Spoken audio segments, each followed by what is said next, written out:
For advertisement, call 8125893028. Our Gmail maxtvtelugu@gmail.com. Hi viewers, welcome to max TV. Gangs of Godavari ఈ మధ్య కాలంలో pre release event జరిగిన విషయం మనందరికీ సుపరిచితమే.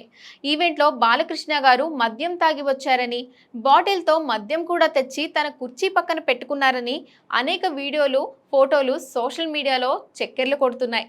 అసలు నిజంగానే బాలయ్య గారు ఈ ఫంక్షన్కి మందు తాగి వచ్చారా, లేక మందు తీసుకొని వచ్చారా, లేకపోతే అదేమైనా ద్రవ పదార్థమా అనేది తెలియాల్సిన విషయం. అభిమానులందరిలోనూ కూడా కుతూహలం రేపుతున్నటువంటి ప్రశ్న. ఈ విషయంపై ఇప్పటికీ బాలయ్య గారు కానీ, ఆయన వ్యక్తిగత టీం కానీ, గ్యాంగ్స్ ఆఫ్ గోదావరి మూవీకి సంబంధించిన టీం కానీ ఎటువంటి సమాచారం అధికారికంగా విడుదల చేయలేదు.